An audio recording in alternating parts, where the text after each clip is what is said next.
Hace poquitos días en el Congreso, que pretende sancionar a quienes ensalcen la figura y el gobierno de Salvador Allende. Esto nos da pie, por supuesto, para hablar de los 1000 días de Allende. El Allende político, el Allende persona, su escenario más doméstico, más humano.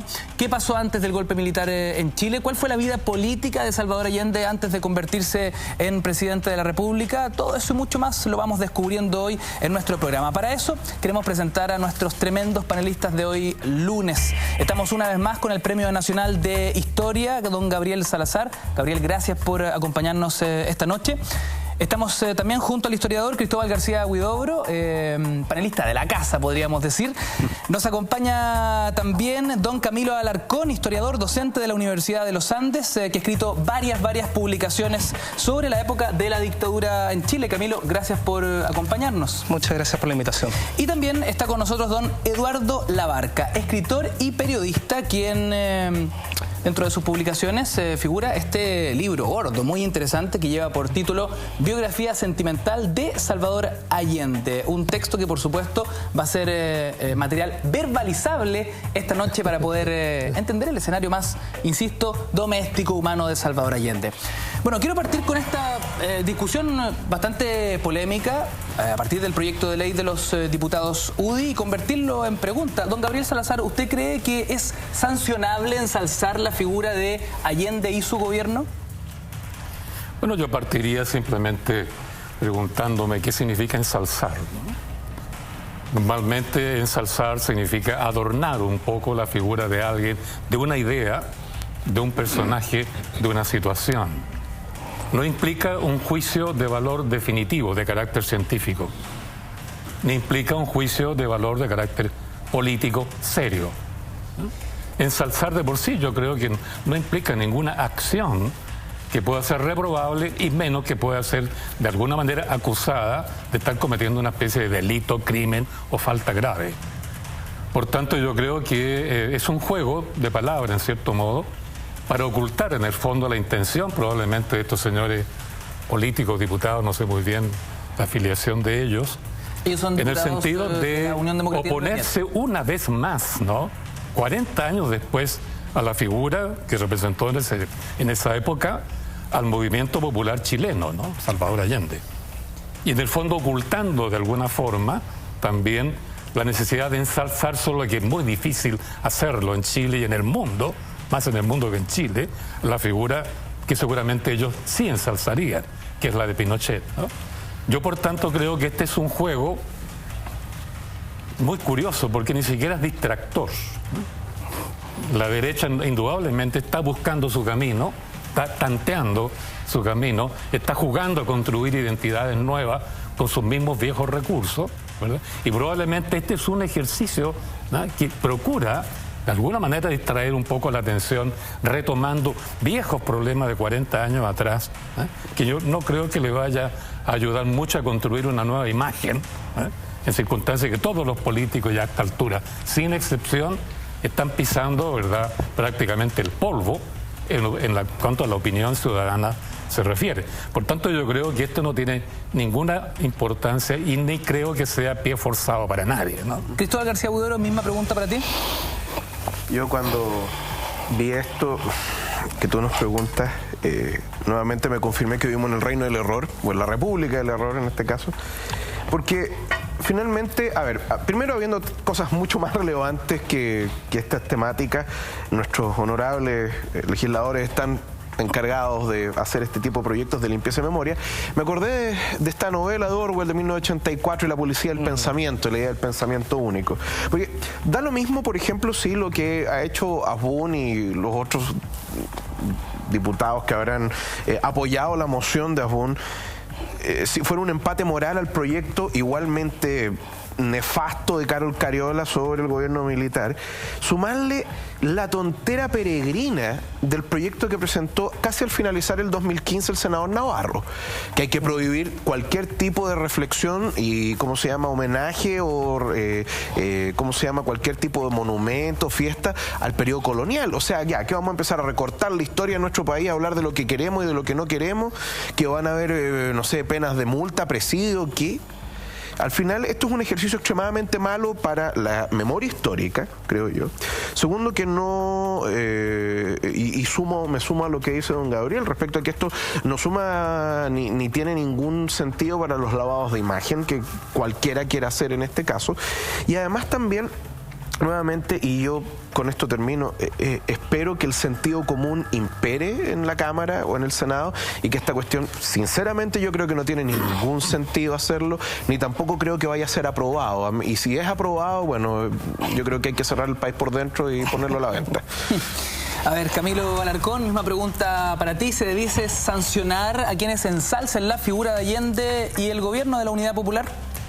Bueno, en primer lugar yo creo que habría que agradecerle a los políticos esta manera poco razonable de invitar a la historia, pero sin embargo creo que una aproximación jurídica, penalista al estudio de la historia es bastante nefasto, especialmente hoy en día cuando nos quejamos de que se están recortando las horas del estudio de la historia, de los planes escolares.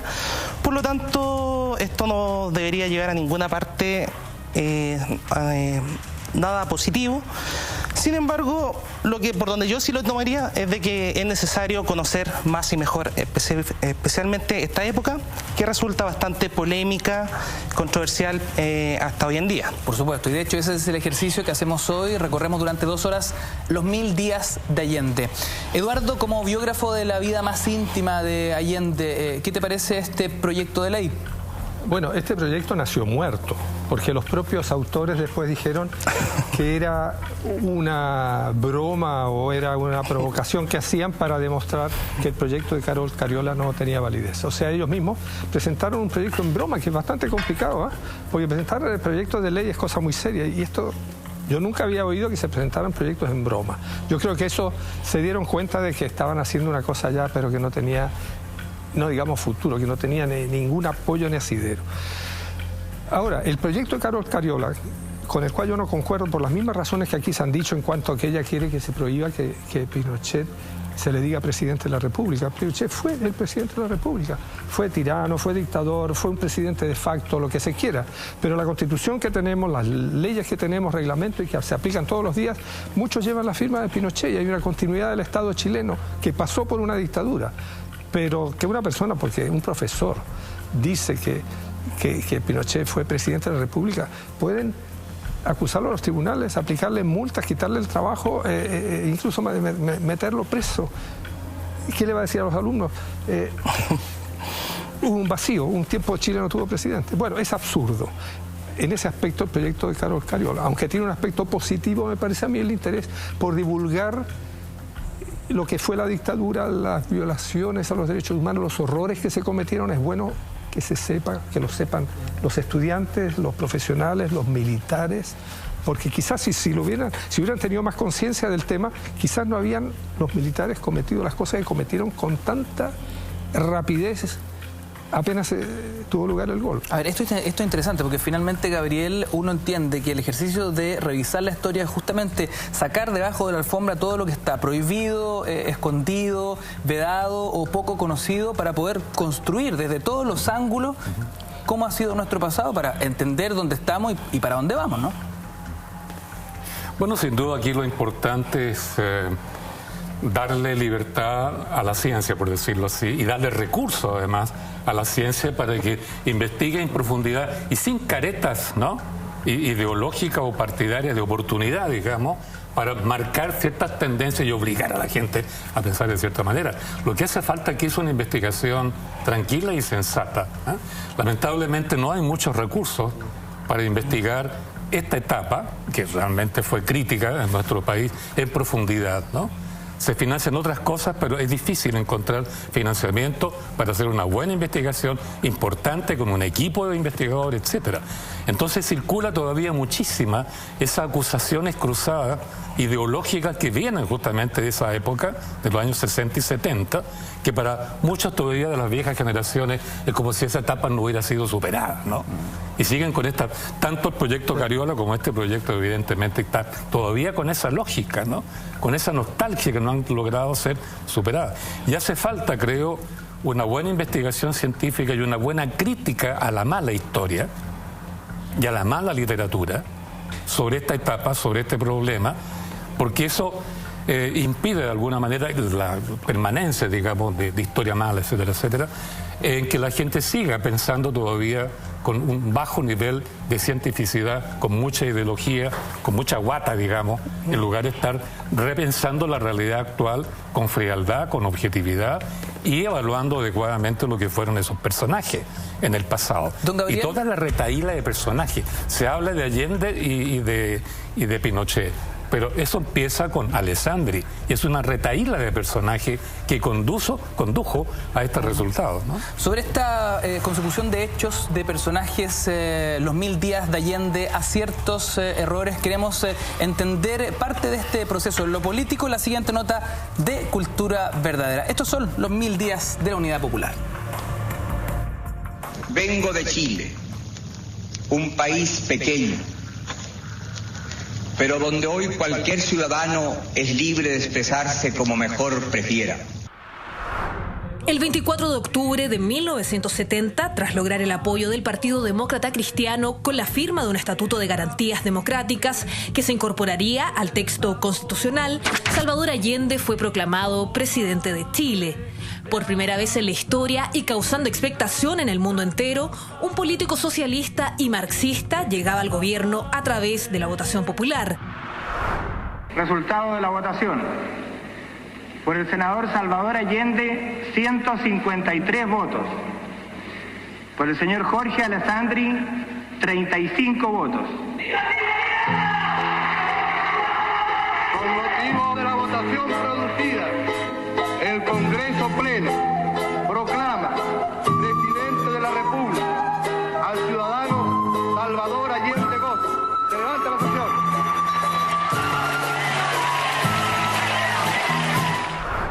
El programa de la Unidad Popular se proponía la creación de una nueva estructura de poder, denominada Estado Popular, generada a través de un proceso de democratización en todos los niveles de la sociedad y una movilización organizada de las masas. Esta era la vía chilena al socialismo. Los objetivos de su gobierno eran generar un sistema económico, profundizar la reforma agraria, controlar la inflación y aumentar los salarios reales a los trabajadores, así como también generar un sistema de salud pública fortalecida, reformar el sistema educacional, entre otras medidas.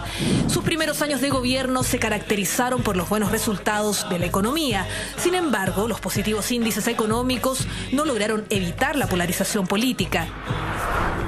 Deberíamos decir que este es el gran año de Allende, el primer año, 1971, porque confluyen varias cosas. La gente tiene más dinero, tiene una mejor situación, eso es por lo que se ha estudiado que sería la macroeconómica del populismo, hay mayor emisión, la gente tiene más recursos en la casa, consume más, y eso va generando una dinámica positiva. De hecho, dicen que Frey se quejó de sus economistas de por qué no lo dejaron hacer eso mismo. Pero claro, le dicen, mire, los resultados aquí van a ser negativos. Pero el primer año es un resultado positivo. Segundo, la Unidad Popular sube su voto, o sea, llega casi al 50% en las elecciones municipales de 1971. Tercero, se aprueba por unanimidad la nacionalización del cobre, que siendo una expropiación tenía este carácter como simbólico dentro de la lucha antiimperialista, como se llama. Cuarto, Neruda obtiene el Premio Nobel de Literatura. O sea, si uno lo analiza, la verdad es que este es el gran año del presidente Allende y de la Unidad Popular. A medida que transcurrió el primer año de gobierno, la capacidad de diálogo y entendimiento entre las fuerzas políticas perdió fuerza. El 10 de noviembre de 1971 llegó a Santiago en un avión soviético el primer ministro de Cuba, Fidel Castro. Esta visita debía ayudar a Allende, permitiéndole mejorar su popularidad, que estaba deteriorándose por la crisis económica y el desabastecimiento que se asomaba. Él viene a fines de 1971. Fidel Castro es una figura fundamental para la izquierda latinoamericana. A esa altura su dictadura llevaba ya unos 12 años y es de ambiguos resultados. O sea, por un lado, él contribuye a alimentar la revolución en Chile y por otro lado, es visto con temor que Chile pueda repetir una segunda Cuba. Entonces tiene esos bemoles. Ahora, eso era parte del juego en esos años. El año 1972 estuvo caracterizado por una situación económica inestable, expresada en el déficit fiscal, una fuerte inflación, desabastecimiento y el descontento de los sectores sociales marcaban la época. En los años siguientes, en cambio, se va a producir el deterioro del gobierno, pero también el crecimiento y la unidad de la oposición que se comienza a gestar el año 71, pero que el 72 ya se puede percibir de manera bastante unitaria, la unidad política a través del Partido Nacional y la Democracia Cristiana, que va a terminar en 1973 en la formación de la CODE o Confederación Democrática para luchar en las elecciones de marzo contra la Unidad Popular, elecciones de senadores y diputados. Ante los paros y protestas convocados por diferentes gremios, a fines de julio de 1973, el gobierno llamó nuevamente a los militares y también al general director de Carabineros a integrar su gabinete. Este es fundamental en parte por lo que significa en cuanto paro, o sea, la detención de las actividades y que pone a Chile en una situación bastante compleja, al punto de que el gobierno lo llama el paro insurreccional, aunque la oposición llama que es un paro literalmente de los camioneros para luchar contra las políticas del gobierno. Pero lo más relevante, pienso yo, desde el punto de vista político, es la conclusión del paro. El presidente Allende termina convocando a los militares a cogobernar, entre ellos el general Carlos Prats. Y esto vulnera lo que se llama la presidencia de las Fuerzas Armadas en las actividades políticas. ¿No estará el gobierno, se pregunta Patricio Aylwin, entre otros, forzando la interpretación de obediencia de los militares? Es una cuestión que realmente va a tener consecuencias hacia el futuro. El 11 de septiembre de 1973 se produjo un golpe de Estado, coordinado por parte de las tres ramas de las Fuerzas Armadas y por una fracción de Carabineros.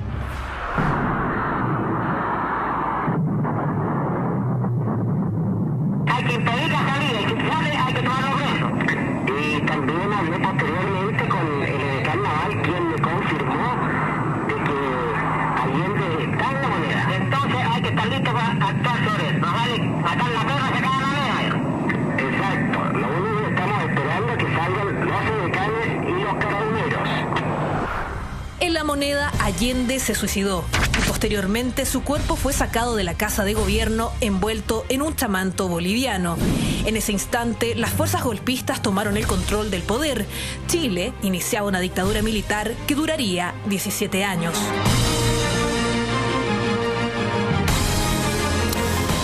Decía Gabriel Salazar, un momento crítico en la historia de Chile. Los 1000 días de Allende son los que empezamos a recorrer a partir de este instante. Antes de estos 1000 días, un Allende ministro, un Allende senador y un Allende 4 veces candidato. Cristóbal García Huidobro, ¿cómo podemos empezar a definir el perfil político del personaje?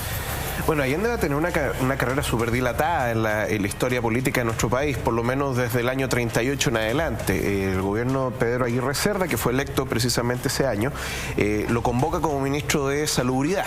Con poco más de 20 años, ¿no? Tiene, nació en el 11, sí, más o menos, tiene 27 años, aproximadamente 28 años.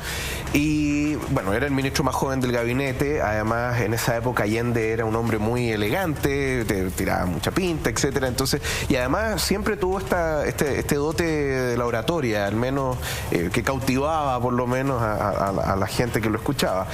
Después Allende va a ser diputado. ¿Ya?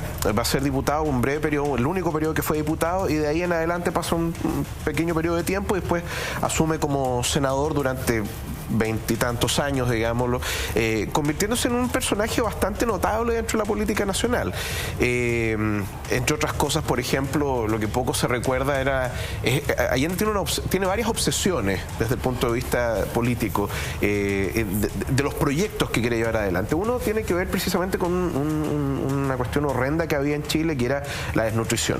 O sea, los sectores populares, por desgracia, tenían altos índices de desnutrición, y Allende, junto con otros miembros del Congreso Nacional, fundamentalmente el doctor Gustavo Monkeberg y el doctor Eduardo Cruzcoque, desarrollan un plan de alimentación fundamentalmente a través de ¿cómo se llama? La distribución de leche, ¿ya? Ahí es cuando se crea la famosa leche purita, que es una leche reforzada, digamos, lo que hasta el día de hoy se entrega en los consultorios. O sea, Allende de cierta forma crea la leche purita. Es uno de los creadores, fundamentalmente. La fórmula es de Cruzcoque y de Monkeberg. Paréntesis, Gabriel, para entender un poquito el inicio político de Allende, ¿cuáles son sus sostenes ideológicos en su primer camino? Bueno, según se sabe, cuando él estudió medicina, escuela de la Universidad de Chile, que está ubicada en La Chimba, podríamos decir, en el centro de La Chimba, y La Chimba, recordemos, fue desde el periodo colonial un barrio que estuvo constituido por mestizos que para poder sobrevivir se dedicaron a la artesanía, entonces era un barrio de artesanos.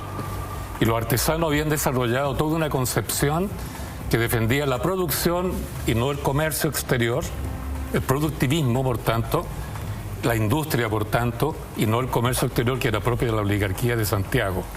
Y se produjo ahí el conflicto, porque desde O'Higgins en adelante la oligarquía mercantil aplastó a los productores y a los artesanos. Por eso los artesanos fueron desarrollando un discurso crítico, participativo, democrático de manera creciente, logias, sociedades mutuales, y eso hervía en el barrio de La Chimba, donde habían también bares, qué sé yo, se pasaba bien, habían ¿cómo se llama?, lugar donde habían niñas, que me acuerdo el nombre en este momento que se les daba, ¿no? Entonces los estudiantes de medicina socializaron los que vivían en provincia, que tenían que arrendar pieza en Santiago para estudiar, entonces arrendaban pieza por ahí. Y por tanto convivían con los artesanos en La Chimba, en La Piojera, por ejemplo, en todo ese barrio, y ahí Allende entonces tomó contacto con un zaparero, que fue el que le dio las primeras nociones, digamos, de una teoría crítica, de una concepción crítica de la historia y la política, no necesariamente el marxismo. Allende nunca supo mucho de marxismo. Mira. No era un hombre lector. Y por tanto, él decía que era marxista, pero en la práctica no sabía nada. Eso se lo preguntaba siempre a Clodomiro Almeida, que sí sabía. Y este le daba las instrucciones para que... Y Allende tenía buena memoria, repetía muy bien lo que el otro le decía. Por ahí comienza la primera, digamos, orientación de Allende. En segundo lugar, conoce en la escuela de medicina, posteriormente, y en Derecho, se conecta con la gente de Derecho, a Clodomiro Almeida. Y Clodomiro Almeida sí fue muy influyente en su formación. Qué interesante, Camilo, esto, ¿no? Que es entonces en su entorno universitario, un poco en contacto con el mundo social, donde Salvador Allende, como cualquier estudiante de medicina, se va sensibilizando respecto de lo que sucede en el país en ese minuto. Sí, exactamente. Es un poco típico, por así decirlo. Estos los años de la universidad son muy formativos en muchos aspectos. En los aspectos profesional, político, uno lo puede ver, respecto al que nos conocíamos en la universidad, veíamos eso en nuestra facultad. Sí, y ahí rescato lo que señala don Gabriel respecto de que el socialismo de Salvador Allende es un poco más de sentimiento, más empírico, de esta idea, de la experiencia, de lo que él pudo haber compartido con la gente de la Chimba. Y yo creo que eso a la larga va a jugar un rol muy fundamental en lo que va a ser la radicalización ya a partir del año 65, con la toma del camino revolucionario por parte del Partido Socialista, y que durante la Unidad Popular se va a convertir en una de las principales tensiones entre este Allende que es por así decirlo, más socialdemócrata, y con las facciones de la Unidad Popular que eran mucho más ideológicas, más doctrinarias. Eduardo, yo me pregunto en qué minuto se le mete en la cabeza a Salvador Allende la idea de convertirse en presidente de Chile. Idea y convicción que lo va a llevar a presentarse 4 veces. Bueno, mira, si se habla de lo anecdótico, Allende a los 8 años, cuando vivían en Tacna, a los 8 años de edad, digamos. De edad, que estaba ocupado por Chile en ese tiempo, que volvió a Perú, Allende se subía en una silla en la casa de la familia y decía discurso de presidente de la República. Aunque quizás no pensaba en serio llegar a hacerlo. Pero dentro de lo que estamos hablando, una de las vetas importantes de Allende son sus orígenes familiares. En sus antecedentes familiares de abuelos, de bisabuelos hay gente que participaron en la independencia de Chile. Luego su abuelo Allende Padín, Ramón Allende Padín, fue una figura muy importante, gran maestro de la masonería, superintendente de bomberos, pero además que tuvo una función de dirigir los servicios de sanidad durante la guerra del 79. Y un hombre de mucha sensibilidad social, abuelo de Allende. No así tanto el padre Allende, que tenía otras características, pero Allende adopta como figura legitimante a ese abuelo. Y ese abuelo significa también la masonería, a la que Allende ingresa muy temprano. La masonería chilena por aquella época estaba muy vinculada al radicalismo, también estuvo vinculada al nacimiento del Partido Socialista, puesto que, bueno, ya se me dan los nombres en este momento.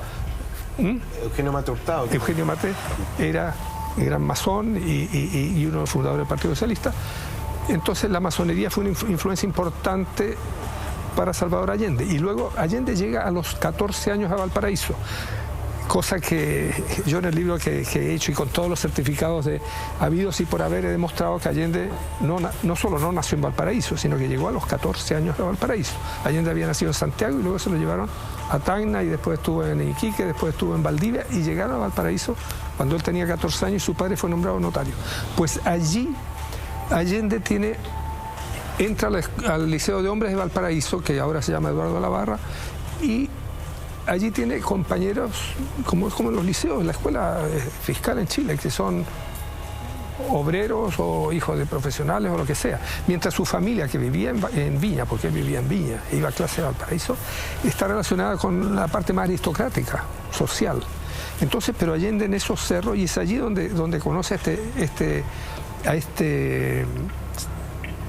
carpintero, porque hay un estudio que ha hecho Mario Amorosa, el español, que estudia, que rastreó muy bien, no era zapatero sino carpintero y un líder de anarquista italiano, y que estaba en Chile porque por tener que alejarse de las situaciones que había en Italia. Y este hombre fue el que le abrió a Allende la visión hacia la cuestión social. Como ahora, claro, independiente del oficio, ese personaje entonces es clave en la biografía. Clave, Allende por lo menos lo dice siempre. Carpintero, zapatero, Allende, nunca hubiésemos conocido un Allende como la historia lo define. Claro, Allende, él, en sus discursos y en algunos momentos de su vida, siempre habló de su abuelo, Ramón Allende Padín, y de Marquis.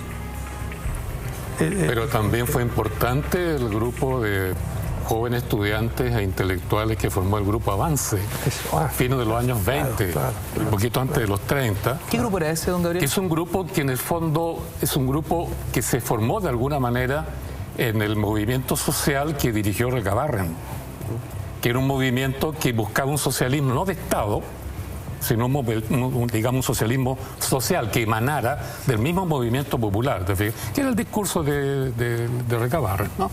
Ese grupo quedó frustrado después que la constituyente popular fue ignorada por Alessandri y después que se dictó la constitución del 25, que era exactamente lo contrario de lo que quería el movimiento popular, Recabarren y la Asamblea Constituyente Popular. Entonces ese grupo posteriormente, los que quedaron de alguna manera dispersos de ese movimiento, se reúnen y comienzan a reflexionar y forman un grupo de estudio, de análisis, que fue el Grupo Avance, que sacó una revista. De ese grupo formó parte Allende. Yo creo que de ahí obtiene la mayor parte, digámoslo así, de la cultura política, teórica, para orientarse hacia un movimiento socialista que partió siendo de base. Él se va a convertir después en un socialismo de Estado. Allende lo vamos viendo entonces que lentamente va sensibilizándose con el tema social. ¿Cuál era la cuna de Allende? ¿Era de plano un aristócrata? ¿Era un burgués? O sea, yo creo que tenía más rasgos relativos a lo que es la burguesía profesional, más que a la aristocracia. Si tomamos en consideración, no sé, que la aristocracia tiene raíces más profundas, digámoslo, en el sentido, no sé, linajudo, clásico, claro, o sea, que títulos de Castilla, nobleza, endogamia, lo que tú quieras, digamos.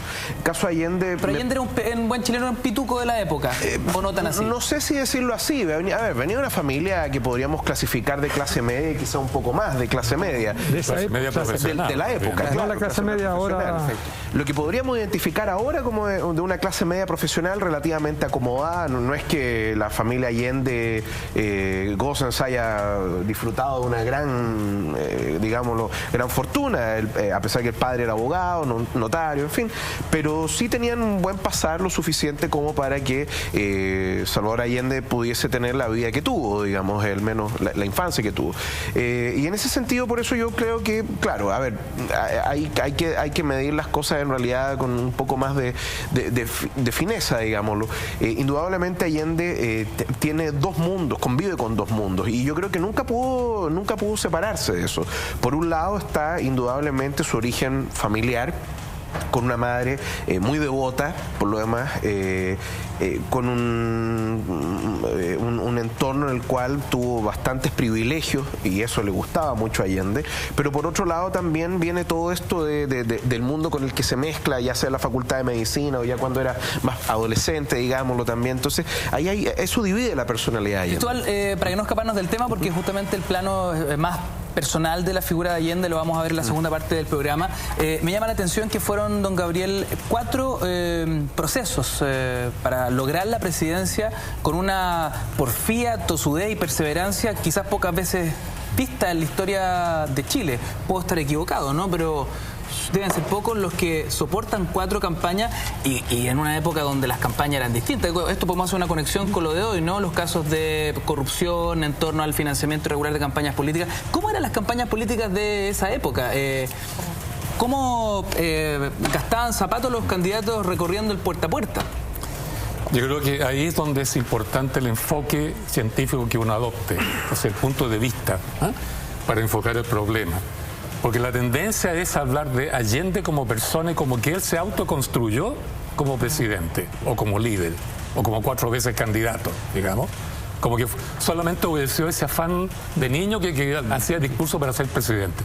No, aquí hay factores sociológicos que actuar. Y me explico rápidamente. Recordemos que el Frente Popular, que ganó la elección del 38 y puso a Pedro Aguirre Cerda en la presidencia, tuvo un tremendo apoyo popular. Pan, techo y abrigo, etcétera, etcétera, ¿no es cierto? Pero el Frente Popular hizo explosión en sí mismo. El Partido Comunista y el Socialista se agarraron, se pelearon, se mataron entre sí, se acuchillaban en la calle, y eso llevó también a reventar la CTC, la Confederación de Trabajadores de Chile, que ambos partidos controlaban. Entonces, la conducción política, el liderazgo político de la izquierda en esa etapa, luego del 41 hace explosión y se convierte en un desastre y en un odio de mucha gente hacia los políticos. Entonces produjo un vacío en la conducción de la izquierda sobre el movimiento popular. ¿Qué hace el movimiento popular? Entonces comienza a tantear, ya no en busca de partidos que estaban desprestigiados, igual que hoy día. Es otro periodo de enorme crisis de los partidos políticos por su desprestigio general frente a la población. ¿Qué hace la gente? Comienza a buscar entonces personalidades para expresar en ello, encarnar en líderes toda su frustración y su voluntad política, que es un fenómeno típico en la historia. Entonces, cuando la gente ya no puede por sí misma actuar, que es lo que quería Recabarren, cuando los partidos fracasan, entonces, ¿verdad?, buscaron al principio líderes. No lo encontraron en González Videla, que los traicionó. Lo quisieron encontrar en Ibáñez, que aplastaron, ¿verdad?, electoralmente, digamos, a sus adversarios a través de Ibáñez, pero Ibáñez fracasó. Entonces, en ese contexto, el pueblo de izquierda comienza a buscar su caudillo y lo va encontrando lentamente en Allende. Y Allende va a ir encajando en esa dirección, porque no apareció nadie más con capacidad para eso. Los partidos recién se reorganizan en la izquierda como partidos relativamente potentes, después que Allende casi ganó la elección del 58. Ahí se reconstituye y una izquierda poderosa, y se dan la mano Partido Comunista y Socialista después que se habían peleado a cuchillazo, ¿no? Entonces, Allende, de alguna manera, su voluntad personal va a encontrar sociológicamente en el movimiento popular una situación también favorable después de la crisis del Frente Popular. ¿Qué tuvo que pasar, Camilo, para que fuese la cuarta la vencida? Bueno, sin lugar a dudas, la elección del año 64 fue fundamental en la medida de que probó que fue la vez que más cerca estuvo la izquierda de poder ganar las elecciones. Finalmente... 58 más bien. No, más que el 64. Yo creo el 64. De hecho, sí, porque electoralmente el 64 Allende sacó más votos que el 58. Lo que pasa es que contra Frey, bueno, y el mal menor fue muy difícil. Claro, y la candidatura de la derecha desapareció, se fumó en el momento y gran parte del electorado terminó votando por Eduardo Frei Montalva, pero por una cosa de que era el mal menor. Y de hecho, sumado a la cantidad de plata que invirtieron los norteamericanos en la campaña del terror, por lo tanto... Pero el susto norteamericano no vino el 64, sino el 58. ¿Cómo es eso, don Gabriel? Claro. Porque Allende casi ganó la elección, ¿no? A 30.000 votos. Recordemos Carabilco y compañía, etcétera. Eso provocó en Estados Unidos una reacción enorme, porque el riesgo de que ganara Allende era muy grande, la izquierda. Entonces, de ahí viene, por ejemplo, el convenio con la Universidad Católica de los Chicago. Porque la derecha chilena y el centro político chileno no tenían idea de una cultura económica liberal, o si tú quieres, neoliberal.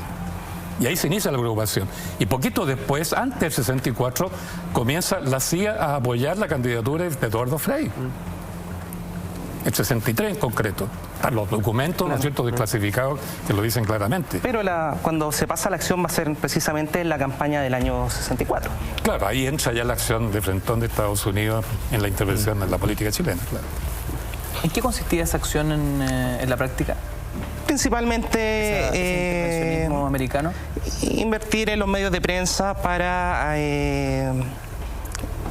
desprestigiar la figura de Allende, explotar el tema de que Chile se podía convertir en una segunda Cuba, que era un tema que era una papita caliente en el momento. Todos sabemos de que, o sea, en su momento la Revolución Cubana fue muy simpática, se le acogió con mucha simpatía del mundo, pero una vez que ya se termina casando con una de las dos potencias, en el caso que fue la Unión Soviética, se convirtió en un tema bastante difícil de digerir políticamente, por tanto para los norteamericanos y para los sectores más conservadores en América Latina. Entonces, claro, esa fue la explotación del miedo de que Chile pudiera transformarse en una segunda Cuba. Y de ahí la Alianza para el Progreso también. Exactamente. O sea, vemos entonces, Cristóbal, que la figura de Allende era peligrosa para los Estados Unidos muchísimo antes de convertirse en presidente. O sea, lo que pasa es que Allende representaba algo que ya venía dándose en América Latina hace bastante tiempo.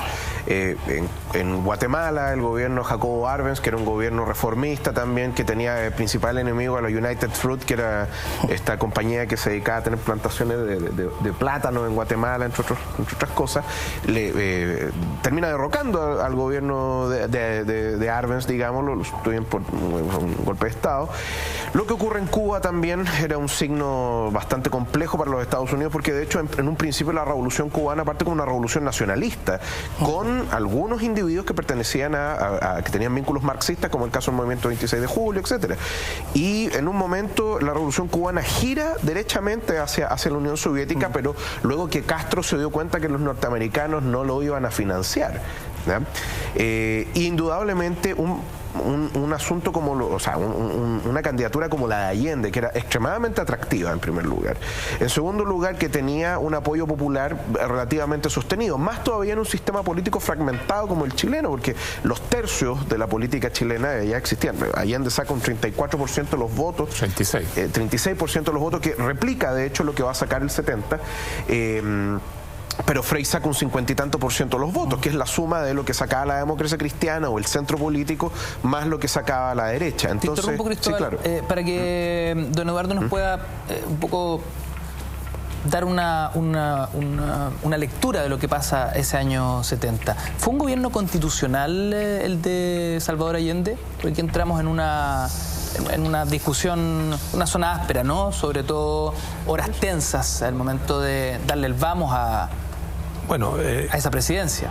Fue elegido constitucionalmente, en medio de circunstancias que ya anticipaban lo que venía, el asesinato del general Schneider, que tuvo lugar entre el momento de la elección y el día en que el Congreso tenía que ratificar, elegir al presidente dentro de las dos primeras mayorías, que eran Allende y Alessandri.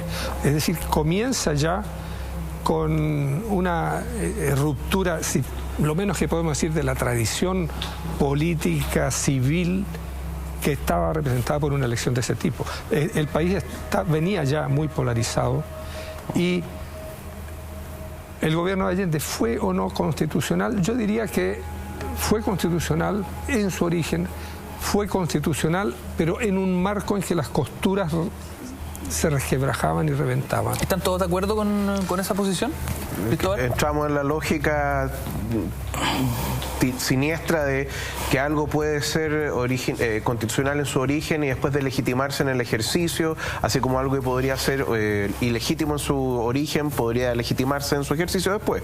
A ver, indudablemente yo estoy de acuerdo con don Eduardo en que el gobierno del presidente Allende nace bajo una lógica constitucional que era la que establecía la Constitución del 25. Podríamos criticar si eso era bueno o malo, etcétera. Si tú me preguntas a mí, yo creo que es una lógica nefasta desde el punto de vista constitucional la que estaba establecida en la Constitución del 25. ¿Por qué?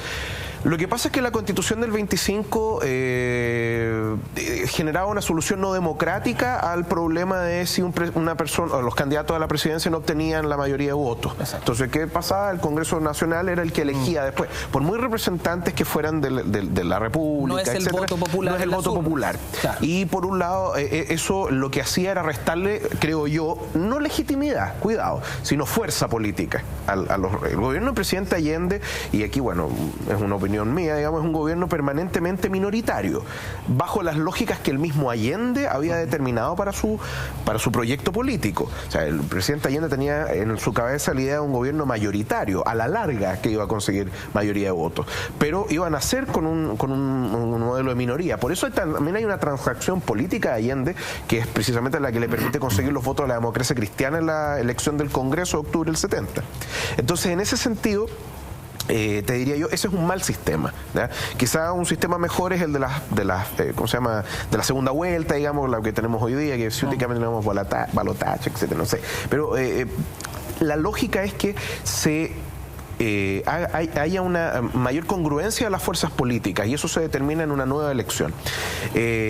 Por eso creo que es un mal sistema, pero además también la lógica en la que se estaba dando la elección era una cuestión extremadamente dura, ¿ya? O sea, primero, una hipermovilización política bastante grande. En segundo lugar, el asesinato del general Schneider a manos de un grupo terrorista o un grupo, bueno, es un atentado y un asesinato de carácter terrorista de grupos ultranacionalistas de derecha, que trataron de hacerlo pasar por una acción de izquierda, pero que al final te demostraba cierta sintomatología de lo que iba a venir después, ¿ya?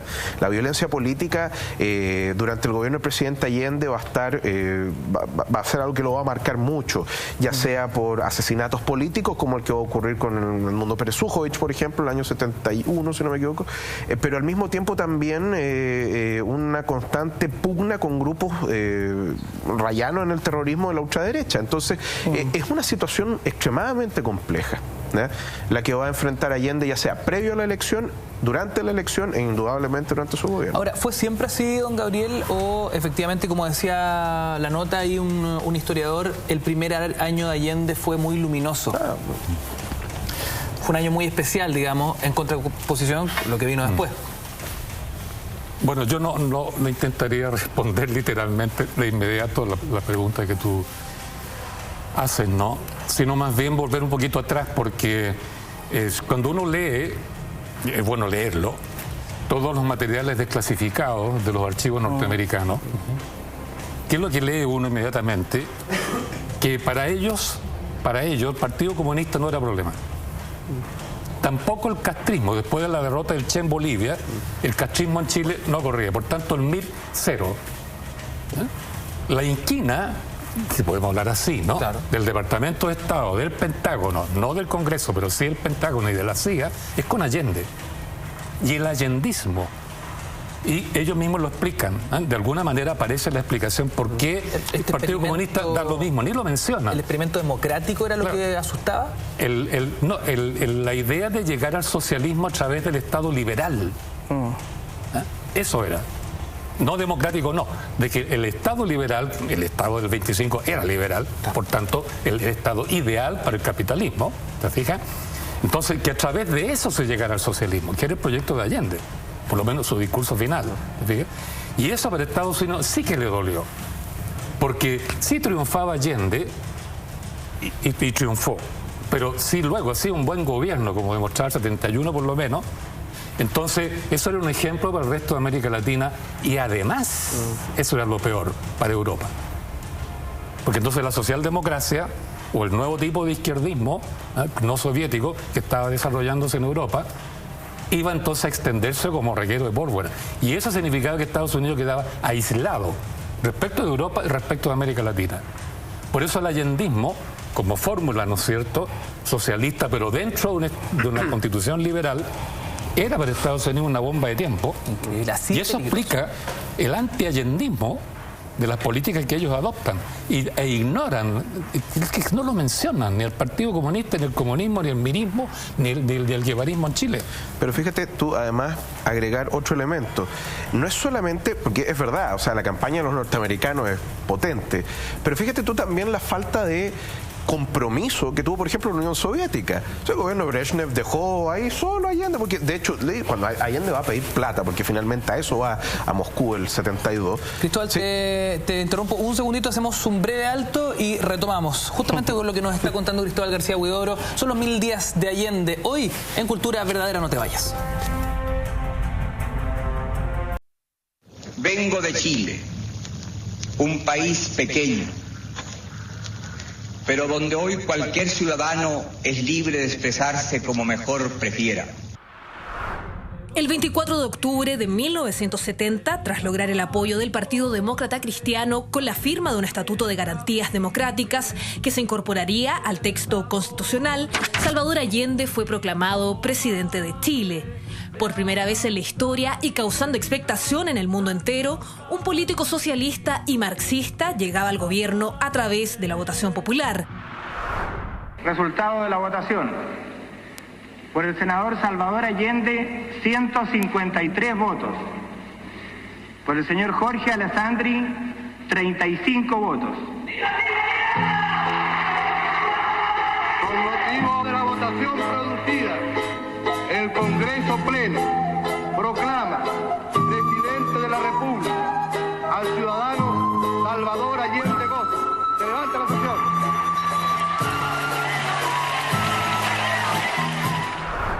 El programa de la Unidad Popular se proponía la creación de una nueva estructura de poder, denominada Estado Popular, generada a través de un proceso de democratización en todos los niveles de la sociedad y una movilización organizada de las masas. Esta era la vía chilena al socialismo. Los objetivos de su gobierno eran generar un sistema económico, profundizar la reforma agraria, controlar la inflación y aumentar los salarios reales a los trabajadores, así como también generar un sistema de salud pública fortalecida, reformar el sistema educacional, entre otras medidas. Sus primeros años de gobierno se caracterizaron por los buenos resultados de la economía. Sin embargo, los positivos índices económicos no lograron evitar la polarización política. Deberíamos decir que este es el gran año de Allende, el primer año, 1971, porque confluyen varias cosas. La gente tiene más dinero, tiene una mejor situación, eso es por lo que se ha estudiado que sería la macroeconómica del populismo, hay mayor emisión, la gente tiene más recursos en la casa, consume más, y eso va generando una dinámica positiva. De hecho, dicen que Frey se quejó de sus economistas de por qué no lo dejaron hacer eso mismo. Pero claro, le dicen, mire, los resultados aquí van a ser negativos. Pero el primer año es un resultado positivo. Segundo, la Unidad Popular sube su voto, o sea, llega casi al 50% en las elecciones municipales de 1971. Tercero, se aprueba por unanimidad la nacionalización del cobre, que siendo una expropiación tenía este carácter como simbólico dentro de la lucha antiimperialista, como se llama. cuarto, Neruda obtiene el Premio Nobel de Literatura. O sea, si uno lo analiza, la verdad es que este es el gran año del presidente Allende y de la Unidad Popular. A medida que transcurrió el primer año de gobierno, la capacidad de diálogo y entendimiento entre las fuerzas políticas perdió fuerza.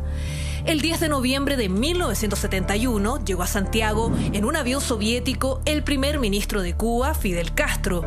Esta visita debía ayudar a Allende, permitiéndole mejorar su popularidad, que estaba deteriorándose por la crisis económica y el desabastecimiento que se asomaba. Él viene a fines de 1971. Fidel Castro es una figura fundamental para la izquierda latinoamericana. A esa altura su dictadura llevaba ya unos 12 años y es de ambiguos resultados. O sea, por un lado, él contribuye a alimentar la revolución en Chile y por otro lado, es visto con temor que Chile pueda repetir una segunda Cuba. Entonces tiene esos bemoles. Ahora, eso era parte del juego en esos años. El año 1972 estuvo caracterizado por una situación económica inestable, expresada en el déficit fiscal, una fuerte inflación, desabastecimiento y el descontento de los sectores sociales marcaban la época. En los años siguientes, en cambio, se va a producir el deterioro del gobierno, pero también el crecimiento y la unidad de la oposición que se comienza a gestar el año 71, pero que el 72 ya se puede percibir de manera bastante unitaria, la unidad política a través del Partido Nacional y la Democracia Cristiana, que va a terminar en 1973 en la formación de la CODE o Confederación Democrática para luchar en las elecciones de marzo contra la Unidad Popular, elecciones de senadores y diputados. Ante los paros y protestas convocados por diferentes gremios, a fines de julio de 1973, el gobierno llamó nuevamente a los militares y también al general director de Carabineros a integrar su gabinete. Este es fundamental en parte por lo que significa en cuanto paro, o sea, la detención de las actividades y que pone a Chile en una situación bastante compleja, al punto de que el gobierno lo llama el paro insurreccional, aunque la oposición llama que es un paro literalmente de los camioneros para luchar contra las políticas del gobierno. Pero lo más relevante, pienso yo, desde el punto de vista político, es la conclusión del paro. El presidente Allende termina convocando a los militares a cogobernar, entre ellos el general Carlos Prats. Y esto vulnera lo que se llama la presidencia de las Fuerzas Armadas en las actividades políticas. ¿No estará el gobierno, se pregunta Patricio Elwin, entre otros, forzando la interpretación de obediencia de los militares? Es una cuestión que realmente va a tener consecuencias hacia el futuro. El 11 de septiembre de 1973 se produjo un golpe de Estado, coordinado por parte de las tres ramas de las Fuerzas Armadas y por una fracción de Carabineros.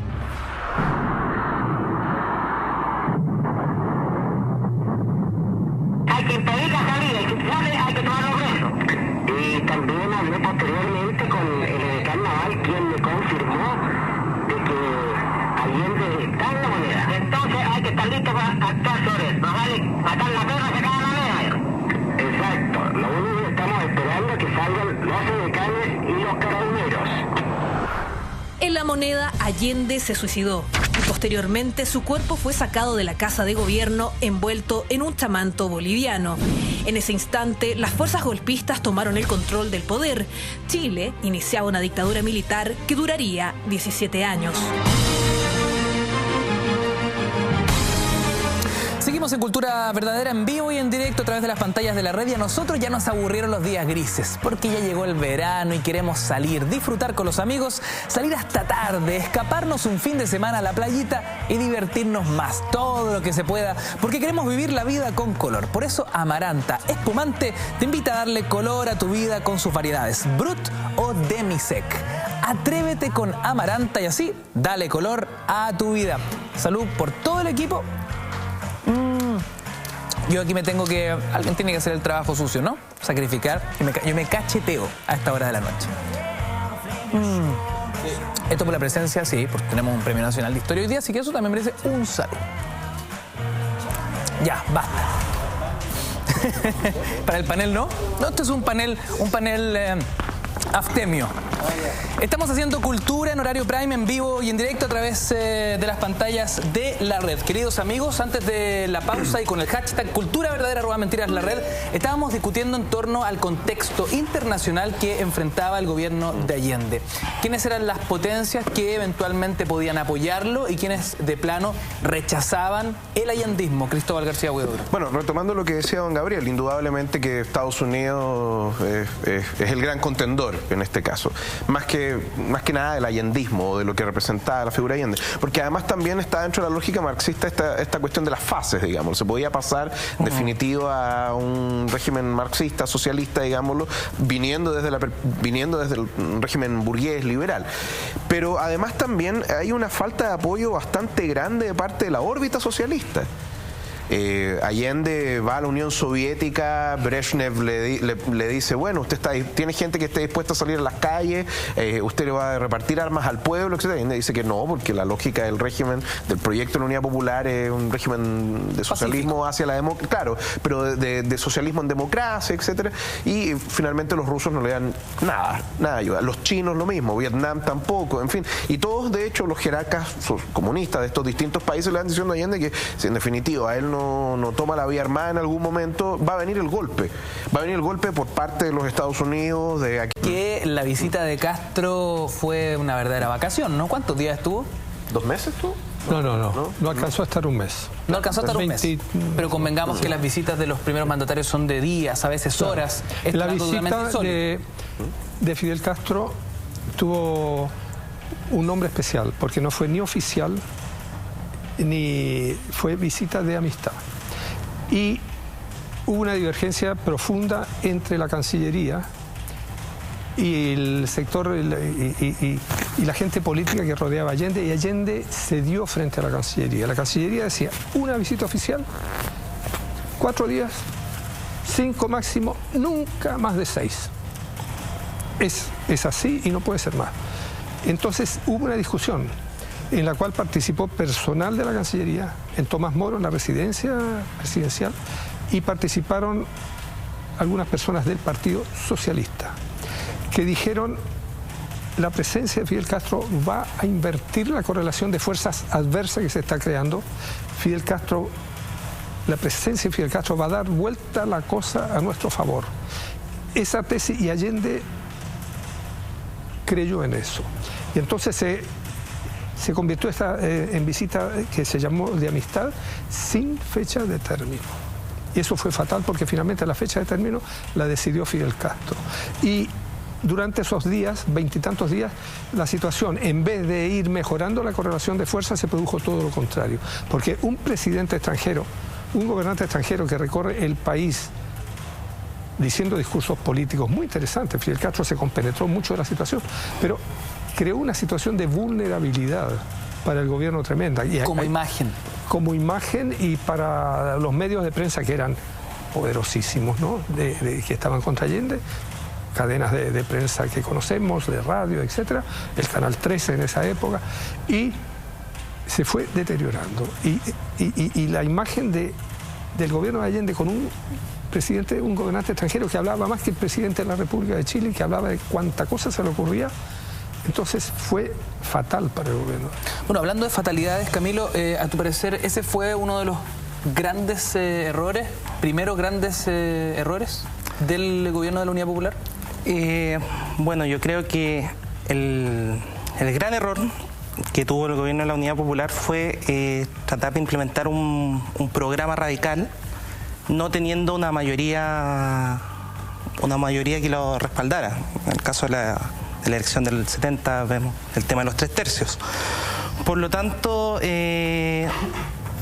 creo que hubo un exceso de entusiasmo por parte de tanto Salvador Allende como los personeros de la Unidad Popular, y por otro lado la falta de coordinación dentro de la misma Unidad Popular, en el hecho de que hubiera tanto dentro de la coalición gente que estaba a favor de hacer la revolución de inmediato, otros que querían algo mucho más pausado, inclusive dentro de la Unidad Popular había movimientos no marxistas. Entonces, por lo tanto, gobernar con una coalición en la cual las agendas eran diversas, iba a terminar generando ese grado de inestabilidad y de ingobernabilidad.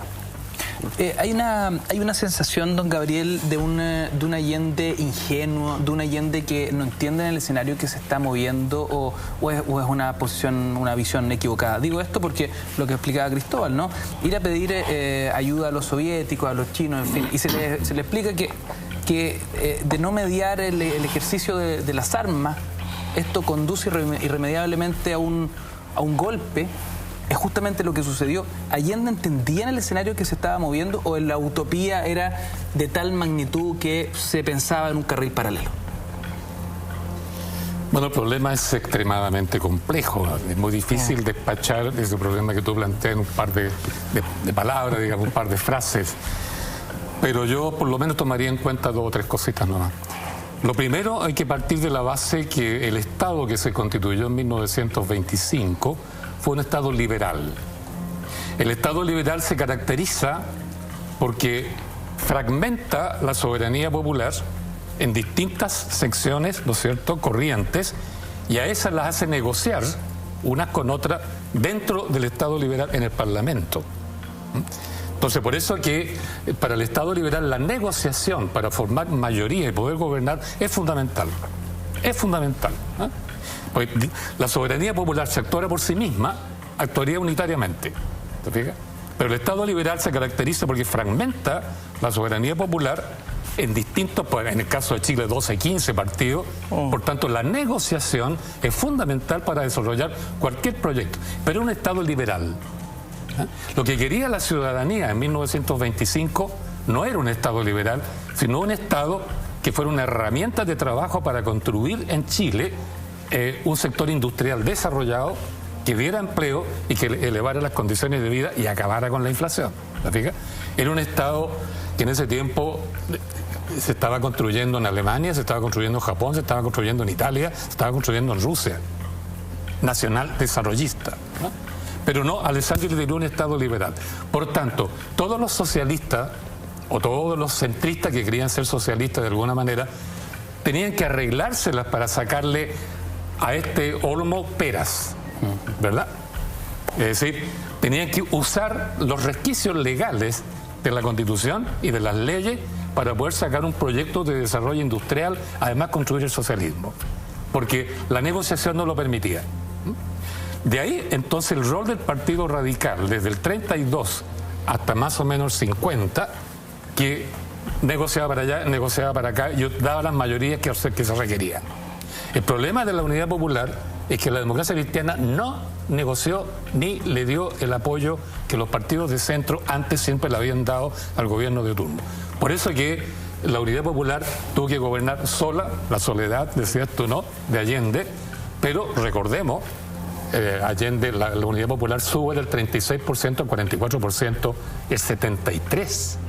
Ningún gobierno anterior había tenido ese porcentaje más o menos el tercer año de existencia. Ahora, lo que pero perdón, sube, para terminar, ¿sí?, otra cosa que es muy importante en este sentido, ¿no?, es el hecho de que bueno, es complicado. Es el hecho de que tú no podías construir la industria ni un Estado socialista a partir de un Estado liberal. No tenías la mayoría porque no se podía negociar. La democracia cristiana negó a la Unidad Popular esa posibilidad. En consecuencia, la posibilidad que tenía Allende de hacer algo era usar los resquicios legales. ¿Qué resquicios legales? Los decretos con fuerza de ley que dictó durante su dictadura Carlos Ibáñez del Campo y luego la República Socialista. Sobre esos decretos con fuerza de ley, que es una especie de excepción a la Constitución, una especie de derecho raro, ahí le echa mano el presidente. Claro, por eso pudo formar el área social, y por eso pudo hacer otras realizaciones en ese plano. Una puerta, pero no podía ir más lejos. Era la puerta de atrás, digamos, el patio trasero. Claro. O sea, a ver... es lo que dijo Eduardo Noboa. Claro, no usa los resquicios legales, claro, no puede hacer nada. Mira, la historia es más o menos así. Allende le pide a su asesor jurídico, que era un connotado profesor de Derecho que se llama Eduardo Noboa Monreal, que le encuentre una solución a esto. Oye, el problema es que no puedo tocar la economía porque finalmente la Constitución no me deja, no tengo los votos en el Congreso, demos una solución. Paréntesis, una inflación sobre el 140%. No, todavía no.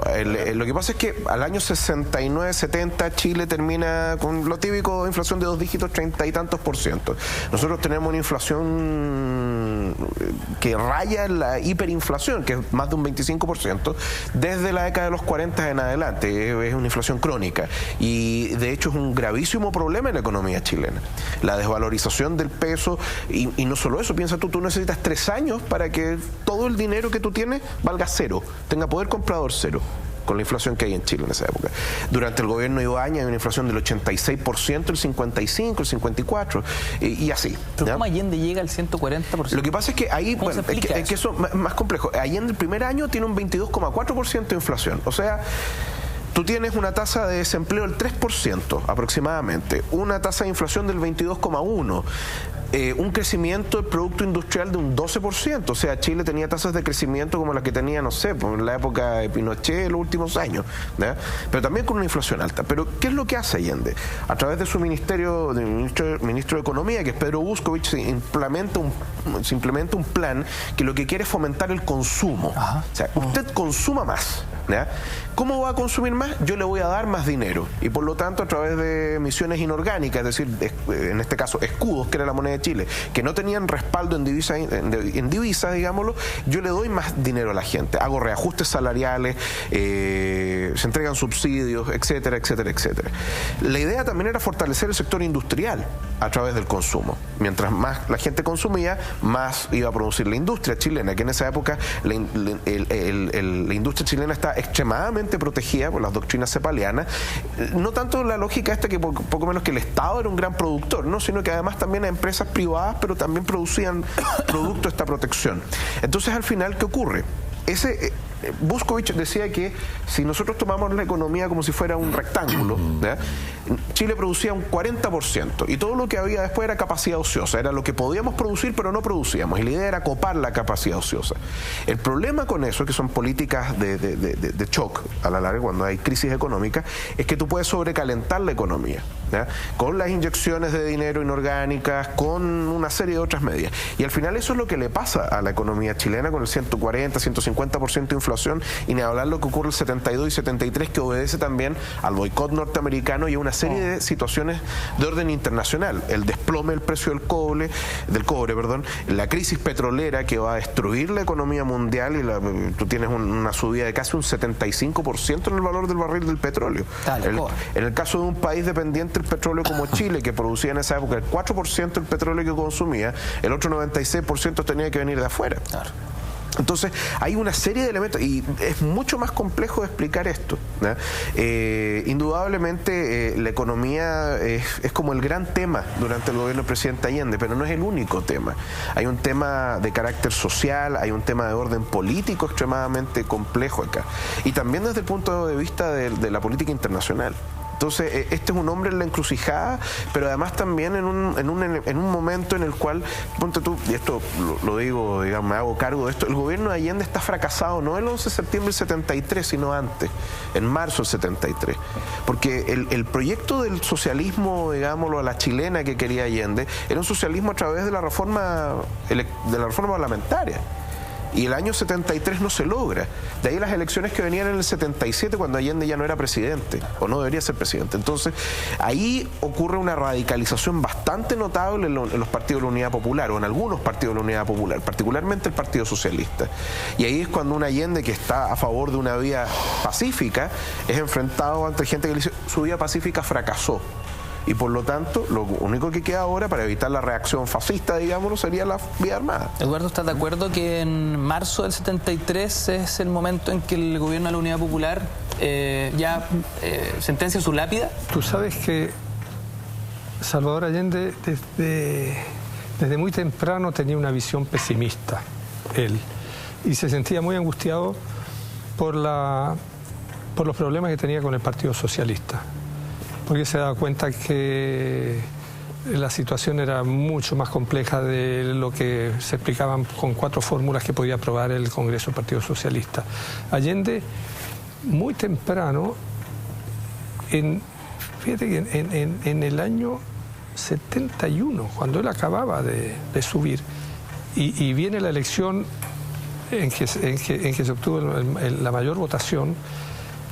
Allende en un momento dice, ante un grupo de amigos, dice, infarto ven, infarto ven.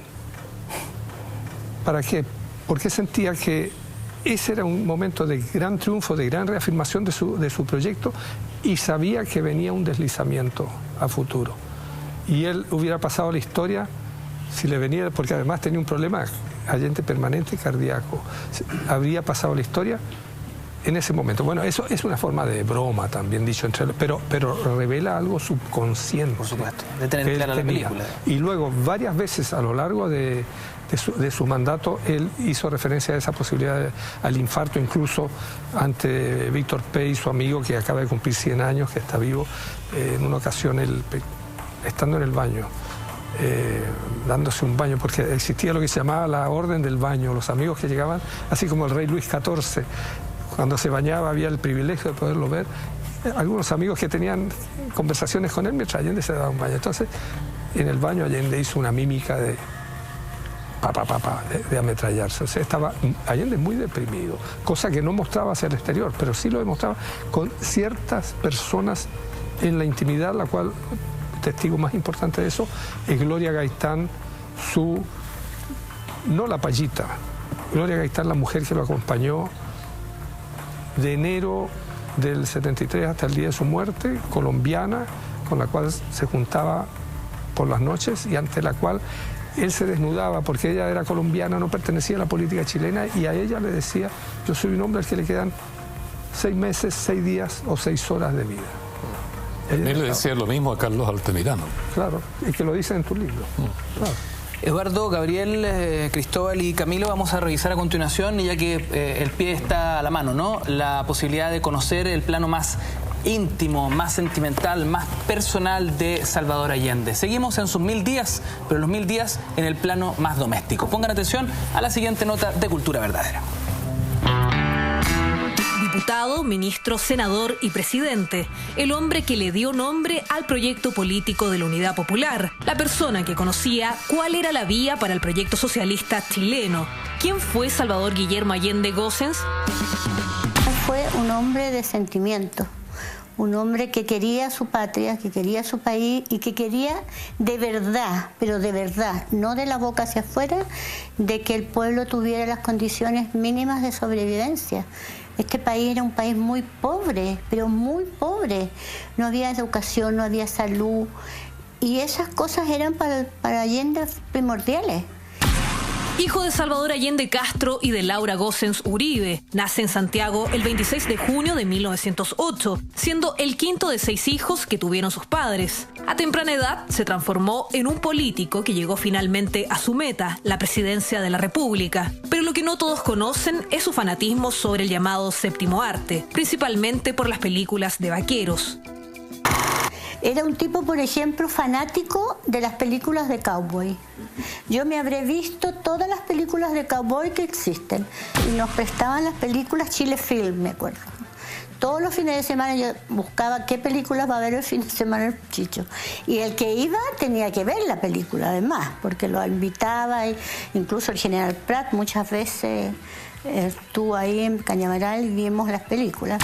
Patricia Espejo, quien fue la secretaria privada de Salvador Allende durante toda la Unidad Popular, es una testigo de primera línea de esa época que dividió al país. Desde La Moneda manejó la correspondencia personal del mandatario, llevó sus gastos reservados y coordinó la relación con los GAP.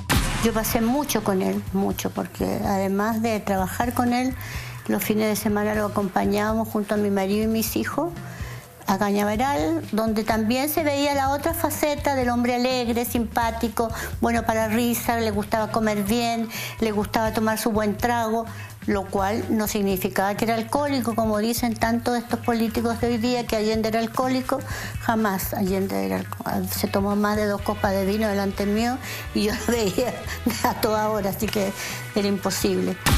En 1959, el doctor Allende asistió a la toma de posesión como presidente de Venezuela de Rómulo Betancourt, considerado hasta entonces una figura revolucionaria de izquierda. Ese mismo año viaja a La Habana y se entrevista con Ernesto Che Guevara y Fidel Castro. Días bien poco no formales, porque el doctor fue a Cuba y logró conseguir una entrevista con Fidel y bueno, la tuvieron a 2 o 3 días. Y el Che Guevara, que sabía que estaba Allende, se juntaron, tuvieron una conversación y con mucho respeto, el Che le dedica un libro que está en la fundación, pero que era lo mismo. O sea, Allende, ante esas grandes figuras de Fidel y del Che, no claudicó en decir, bueno, sí, mira, podría ser. No, era tajante, nosotros vamos a conseguir el socialismo por la vía pacífica y democrática. 11 años más tarde, cuando Allende ya era presidente de Chile, se vuelve a reunir con el líder revolucionario cubano. Pero en esta ocasión es Fidel quien visitará al doctor en una gira que generó más de un comentario. Que fue complicada, que ya el doctor estaba un poquitito molesto ya porque era demasiadas preocupaciones, nosotros estábamos en momentos difíciles, entonces tener un personaje tan importante y tan criticado y alabado a su vez, entonces no fue fácil, fue una visita muy complicada.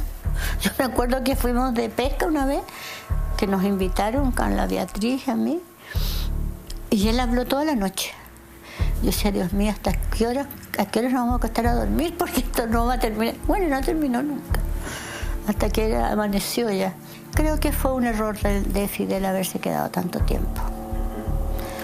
No pensó en el momento que vivíamos, no pensó en lo que significaba él en Chile.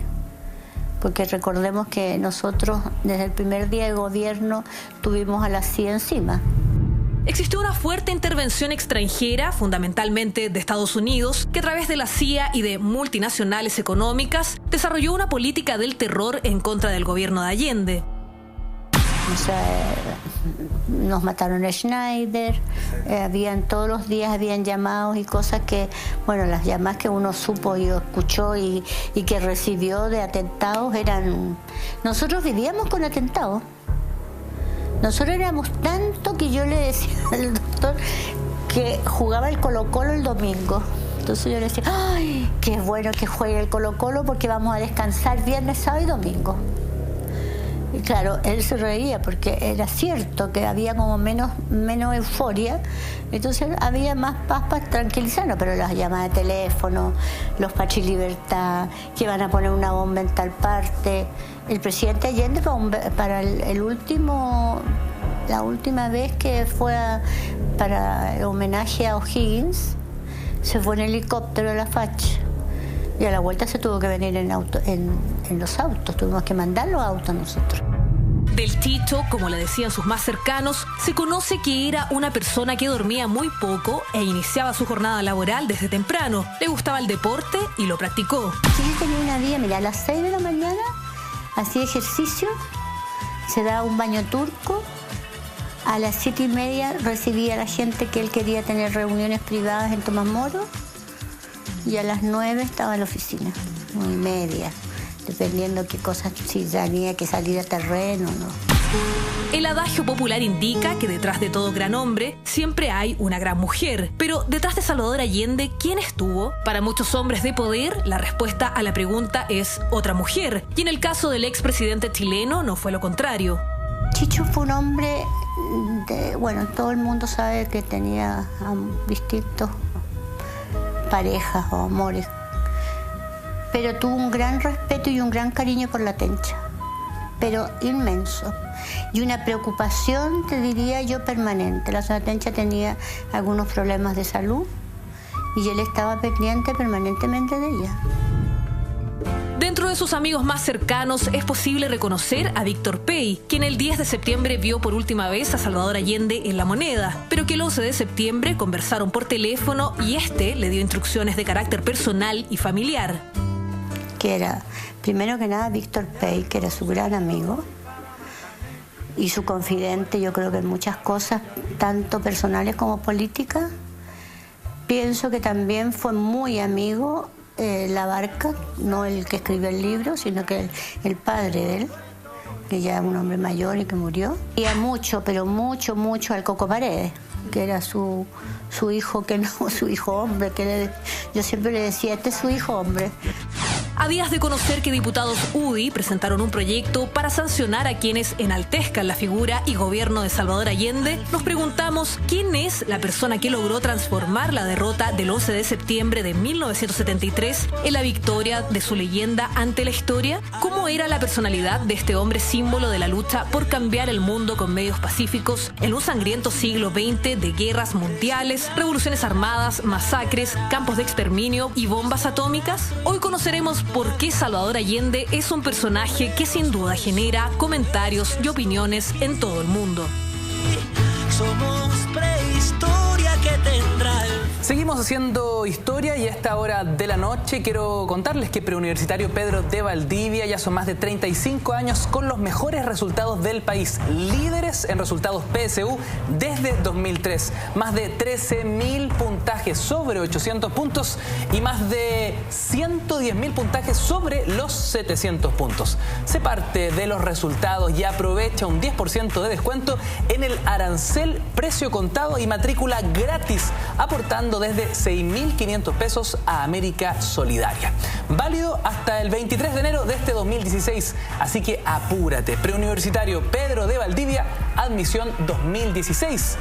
Tu libertad de elegir. Hashtag Cultura Verdadera, @mentiras la red. Repasamos, recorremos y conocemos la historia de Chile como nunca antes te la contaron. Queremos conocer quién fue realmente Salvador Allende y a partir de este libro firmado por Eduardo Labarca, uno de nuestros panelistas esta noche, Salvador Allende, biografía sentimental, quiero entender en el ejercicio del poder qué tanto cambia Salvador Allende. ¿Era el mismo siendo ministro, siendo diputado, senador, a un Allende en el ejercicio del poder? Hacemos un breve alto y a la vuelta respondemos esa y otras preguntas. Los 1000 días de Allende, pero ahora al interior de su hogar. Queridos amigos, esto es Cultura Verdadera. Aprovecha de comentar y paramos de cultura. En Cultura Verdadera, en un ejercicio de reconstrucción histórica que hacemos hace ya tantos meses y que nos pone tan contentos, ¿no? Porque después de estas conversaciones uno se va a la casa con más material, más sustento para poder entender ¿en qué consiste la realidad chilena hoy? Un biógrafo de Salvador Allende es Eduardo Labarca y este libro, Salvador Allende, biografía sentimental, porque claro, entramos en el plano íntimo del ex presidente. Y yo te preguntaba antes de la pausa, Eduardo, el poder, ¿qué tanto cambia a Salvador Allende? ¿Qué tan distinto fue un Allende candidato, un Allende senador, diputado, al Allende ya en el ejercicio de la presidencia? Antes que Allende llegara a la moneda, había quienes decían, no se preocupen, este es un pije. Y a los 2 meses iba a echar a los comunistas, iba a ser como González Videla, el presidente que había hecho eso. Y eso Allende tenía el orgullo de saber que él nunca iba a ser un González Videla. Cuando llegó el día que Allende se puso la banda, Allende tenía mucha picardía. Bueno, llegó por principio de eterno. Frei llegó de frac. Y Frei, bueno, le pasaron la banda. Y Allende, que era muy pícaro, que no era bajo, pero no era alto. Y se veía más bien bajo porque era un poquito corto de cuello, había hecho mucho ejercicio, box y otras cosas. Se paró en el peldaño superior y quedó tanto o un poquito más grande que Frei. Está en la foto. ¿Cuánto medía Frei Montalva? Frei Montalva debe haber medido un 80 fácilmente. Era plano, un tipo alto, digamos. Y Allende yo nunca pude, traté de averiguar cuánto le iba a preguntar a doña Tencha, pero no pude. Y no era tan, Allende debe haber estado por el metro 74, por ahí, pero se veía más bien bajo. Y entonces se paró en ese peldaño y él se moría de la risa con eso. Y bueno, hay una serie de anécdotas así cómicas de Allende, aunque Allende como presidente, él tenía un cierto empaque y una cierta manera, sobre todo, por ejemplo, para pasar revista a los militares, lo hacía con una tremenda dignidad. ¿El poder lo cambia? Fíjate que no, porque puedo dar un ejemplo que es lo que más muestra lo que fue Allende. Allende había luchado contra la represión de diversos gobiernos con los trabajadores. Por ejemplo, cuando González Videla creó el campo de concentración de Pisagua, Allende se fue al norte e iba a ir a Pisagua. Y los militares llegó a uno de los pueblos de la zona, pero había controles, entonces llamaron a Pisagua y dijeron, el senador Allende va para allá. Y hablaron con el jefe del campo. capitán Augusto Pinochet Ugarte, quien les dijo, si viene el señor Allende lo vamos a ametrallar. Y lo cuenta en el día decisivo, su libro Pinochet lo cuenta. Y entonces Allende no pudo llegar a Pisagua. Y bueno, Allende siempre estuvo contra la represión y estuvo en la morgue cuando había muertos, estuvo en los hospitales cuando había heridos. Y entonces, durante su gobierno, se creó una situación muy complicada en un sector que se llama Lo Hermida de Santiago, donde había varias tomas, grandes tomas de terrenos, y que estaban capitaneadas por una gente muy violenta, encabezada por un llamado comandante Raúl, que después se sabrá con el tiempo que era Osvaldo Romo. Se convirtió en uno de los grandes torturadores y asesinos y criminales del gobierno militar. Y Osvaldo Romo, ¿qué es lo que hacía? Asusaba a la gente, y allí se creó una situación, un grupo que ejercía realmente una dictadura sobre otros pobladores. Los pobladores que no estaban de acuerdo con ellos los echaban. Gente que estaba en tomas de tablitas, ¿no? Quemaron una iglesia evangélica y crearon un foco que se convirtió en la prueba de la anarquía del gobierno de Allende. Ahora, Romo confesó después que él ya trabajaba para los servicios de inteligencia militar. O sea, Romo era lo que se llama técnicamente un agente provocador. Entonces, el gobierno de Allende mandó a investigaciones, 40 detectives de investigaciones. La idea era tomar el control y desarmar, porque esa gente estaba armada, grupos, ¿no? Habían mantenido secuestrado a Andrés Pascal, el sobrino de Allende, pero que era el líder del MIR, que fue a tratar de aplacar la situación. Y se fue Andrés Pascal, lo tuvieron secuestrado un día, ahí, no lo dejaban salir. Entonces, bueno, llega investigaciones y empezaron los tiros. Tiros van, tiros vienen y ¡pum! Muere un poblador. Saravia, un muchacho joven, muere, y eso fue para Allende un golpe, porque él, en su gobierno, que muriera un poblador era terrible. ¿Y qué hizo Allende? Se fue a Lo Hermida. Los ministros, los policías, los guardias, todos decían, está loco, lo van a matar, lo van a secuestrar, no se puede ir a meter allá. Parte Allende con 2 o 3 de sus guardaespaldas que tenía, paran el auto a la entrada de Lo Hermida y Allende entra a pie. Así. Entra a pie. Sin escolta, solo. ¿Sin escolta, solo? Él debe haber entrado con 1 o 2, pero nada de carabineros, nada de policía, ni de militares, ni nada. Probablemente un par de escoltas. Probablemente, pero está en las fotos que yo he visto, y nosotros lo filmamos, yo trabajaba en Chilefilm, no aparece en escolta, aparece. Entonces Allende llega y se va a la capilla ardiente y hace un minuto de silencio frente al muerto. Y después se quedó 2 horas discutiendo con los pobladores. Y él les decía, yo soy el presidente de ustedes. Ustedes me eligieron, yo gobierno para ustedes, no podemos estar. Y él dijo, yo asumo toda la responsabilidad. Y volvió a La Moneda y destituyó al director de investigaciones, que era Eduardo Paredes, que fue nombrado acá, un muchacho, hijo de un amigo de él y que lo había acompañado por Vietnam, todo, lo destituyó, y Carlos Toro, el subdirector de investigaciones. O sea, Allende en eso fue consecuente con lo que había hecho toda su vida. Eduardo, seguimos avanzando esta noche de Cultura Verdadera con el hashtag Cultura Verdadera @mentiras la red. Vacaciones es despegar, sí. Aprovecha el outlet de vuelos en despegar.com con oferta de hasta un 50% de descuento y viaja este verano o también en temporada baja. Mira. ¿Quieres viajar? Solo por esta semana. Exclusivo outlet de vuelos de despegar.com. Compra ahora y paga en muchas cuotas sin interés. Sí, en muchas cuotas. ¡Cuotas! ¡Cuotas! Despegar.com. El mejor precio para tu viaje. Ya lo sabes, Iquique, Buenos Aires, Miami y mucho más. Elige tu destino y viaja pagando en muchas cuotas sin interés. Despegar.com, viajar es posible.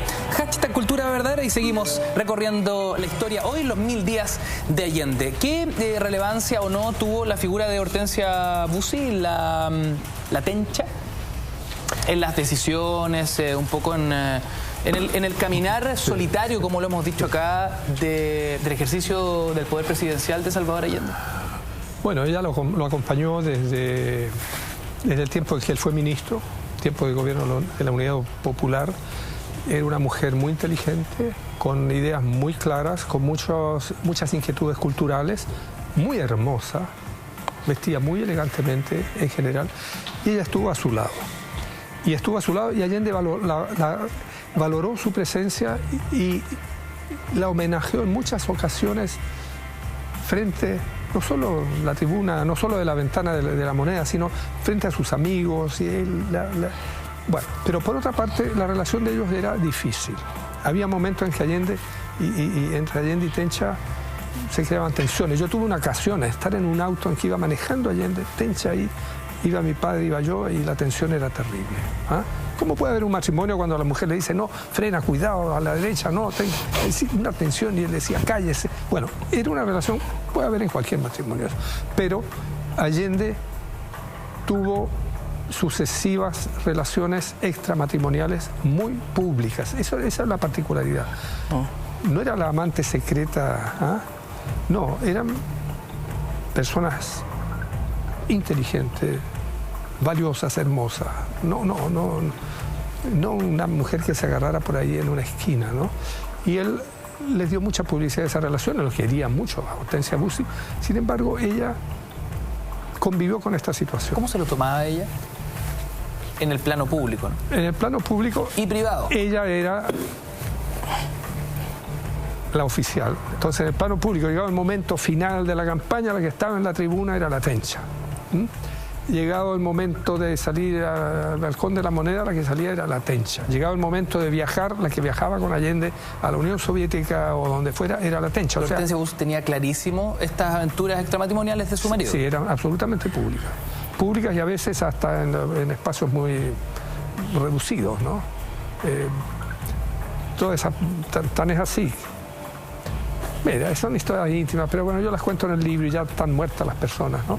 Que en Tomás Moro, cuando la Tencha, la residencia oficial, se iba a acostar, Allende muchas veces invitaba a Gloria Gaitán, de quien yo he hablado acá, al piso de abajo, ¿no? Y eso se alargaba. Ah, esa onda. O sea, su mujer durmiendo y él con una chiquilla galaneando en su propia casa, en otro sector. En una gran casa que era la residencia, y bueno, y así era la cosa.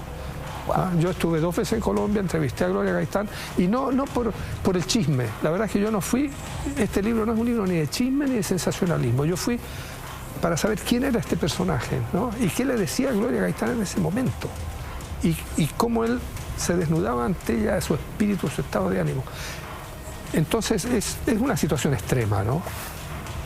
Sin embargo, al día siguiente, bueno, ayer Hortensia Bussi tenía oficina en La Moneda, hacia el lado del Ministerio de Relaciones Exteriores, ella porque estaba la cosa de los centros de madres que ella dirigía, pero la jefa de la Secretaría de Allende, donde estaba Patricia Espejo, que la hemos visto, y estaba Beatriz Allende, era la Payita, que había sido,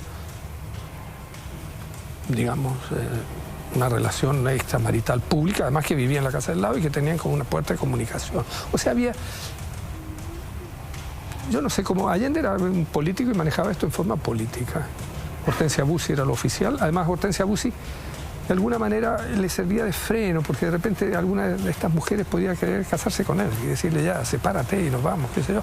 Pero todas sabían que él estaba casado con Hortensia Bussi, y no fuera alguien a llevarle pelambres o cosas a Hortensia Bussi, lo indignaba, lo hacía callar. Él no aceptaba que le faltaran el respeto a Hortensia Bussi. Gabriel Salazar, sobre estas conductas, ¿no?, donde se ha escrito tanto y donde finalmente se genera cierta caricatura, ¿no? El mujeriego, el Don Juan, el caído al litro. Ahí en la nota se explicaba que, claro, se tomaba sus vinitos como cualquier persona, pero se le ha tildado a Allende casi de borracho muchas veces.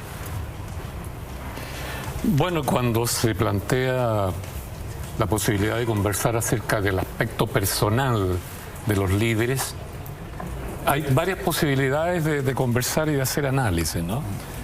Porque uno entra allí en el terreno de la subjetividad. Por supuesto. Y la subjetividad tiene un lado sentimental que lleva a las mujeres. Tiene otro lado anecdótico que tiende a expresar el carácter del hombre, ¿no? Su genialidad, ¿no es cierto?, su grandeza o su pequeñez, ¿no? Y hay varias otras posibilidades, el aspecto artístico, deportivo, físico, la salud, etc. Pero en mi caso particular, yo practico más bien la historia social, desde una perspectiva del movimiento popular. Entonces me interesan los procesos más de larga duración. Y yo me gustaría referirme, en este caso, a la subjetividad política de Allende, ¿no? Porque hay varias cosas interesantes en ese sentido.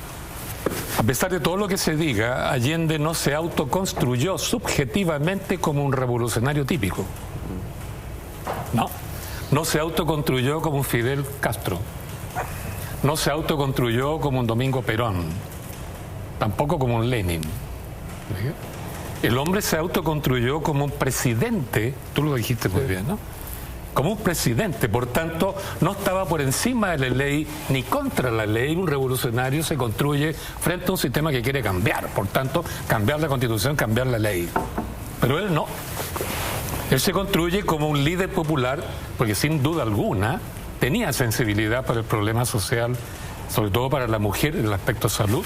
Todo el Servicio Nacional de Salud que fue impulsado por él tenía como fondo la mujer y el niño, la alimentación que tú decías, etcétera. Pero él se plantea, digamos, obediente a la ley. Por eso es que se autoconstruye como presidente, no como líder revolucionario. Por la misma razón, cuando se plantea el tema del poder popular, ya por el año 71, 72, 73, el hombre no lo acepta, ¿no? Y dejó una carta que le escribió a la gente que se reunió en la Asamblea Popular de Concepción, ¿no? Que quería reemplazar el Congreso Nacional por la Asamblea Popular, que estaba en el programa. Él les dice que los que no están de acuerdo con él, que no están de acuerdo con su política de respeto legal para hacer los cambios, son contrarrevolucionarios. Contrarrevolucionarios. Entonces, yo creo que él se construyó como un líder populista. Por tanto, pertenece a la misma especie de todos los que quisieron hacer cambios importantes, pero respetando la Constitución del 25. Pedro Aguirre Cerda, Juan Antonio Ríos, Ibáñez, Frei y Allende. Es una seguidilla de presidentes que intentan ser, digamos, de alguna manera socialista a su manera, servir al pueblo, pero respetando una Constitución que no servía para ser socialista, digamos, ¿no? Y Allende lleva eso al extremo, porque él creyó profundamente en un programa revolucionario respetando la ley. Es su característica principal. Creyó en eso. Y Altamirano me decía en las conversaciones que tuvimos con él, Carlos Altamirano, ¿no? Que Allende durante mucho tiempo admiró profundamente a Diego Portales, ¿no? Que fue el Pinochet del siglo XX, ¿no? Y lo admiraba porque el hombre hablaba, por lo menos, de que había que imponer la ley, el orden, por sobre todo. Gabriel, ya, pero termino. Tenemos que hacer un breve alto, a la vuelta retomamos con que esto es nuevo para mí, cómo Allende también admiró. Ya nos empezamos a mover, a enrumbar al norte para poder disfrutar con los amigos de Tierra Amarilla. Perdón, el día viernes, que aquí César me confirmaba el día viernes, tempranito nos vamos, ¿no? Claro, pues, justamente. Oye, estábamos hablando en el bloque anterior, antes de la pausa, junto a don Gabriel Salazar, en torno a esta admiración que tenía Salvador Allende con Diego Portales, tildado como el Pinochet del siglo XIX, ¿no? ¿Por qué se da esta situación y en qué termina esta admiración histórica? Pues yo creo, brevemente, ¿no?, de que él se construyó como político convencional, parlamentario, obediente de la ley y de la Constitución. Y por eso que necesariamente todos los políticos admiran a Portales. En la medida que respetan la Constitución, admiran a Portales, que supuestamente fue el estadista que dictó la Constitución del 33, lo que no es cierto tampoco.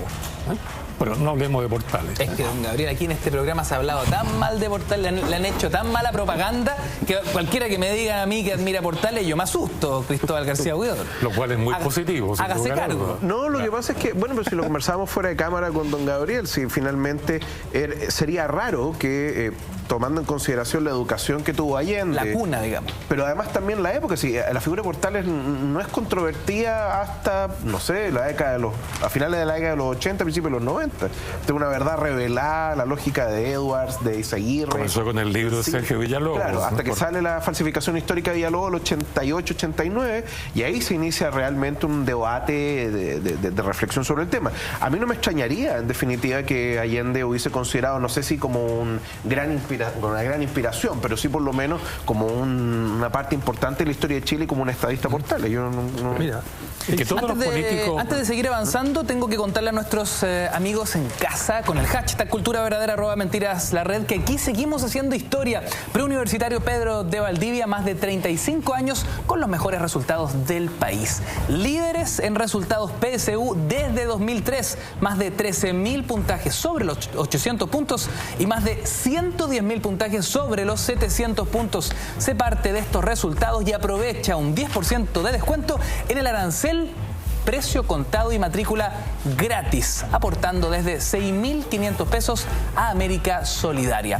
Válido hasta el próximo 23 de enero de este 2016, así que apúrate. Preuniversitario Pedro de Valdivia, admisión 2016. Tu libertad de elegir. Con este consejo seguimos haciendo cultura verdadera. Gabriel Salazar tiene la palabra.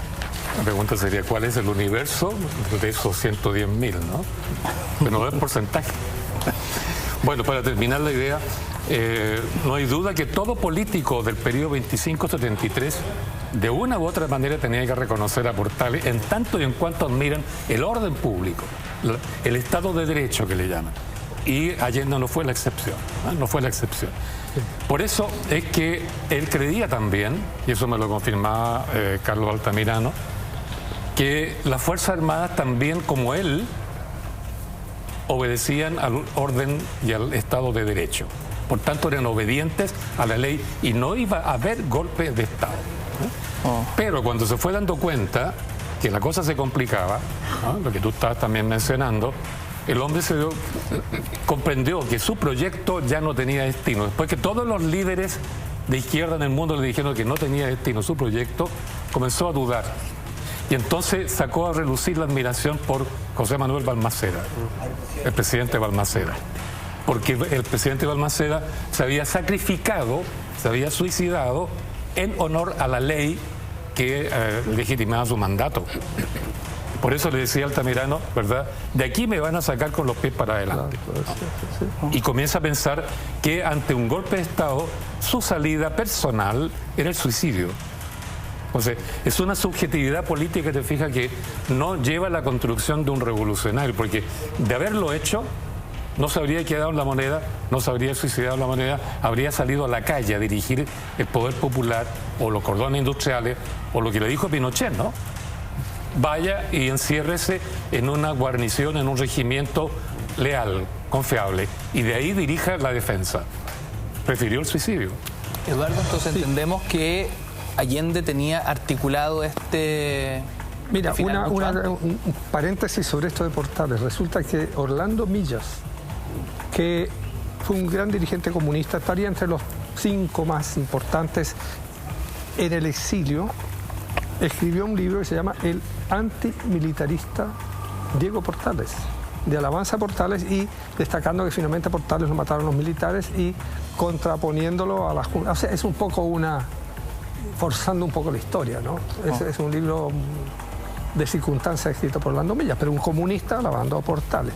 Ahora, sobre el final de Allende, hay un momento en los últimos días de la vida de Allende en que Allende lanza la idea del plebiscito, que visto con la realidad que había en ese momento era imposible. Un plebiscito requería un mínimo de acuerdo en la sociedad chilena, en el Parlamento, acuerdo con la democracia cristiana y acuerdo dentro de la Unidad Popular, por lo menos, para poder hacer un plebiscito pacífico, en que el país reconociera el resultado de ese plebiscito.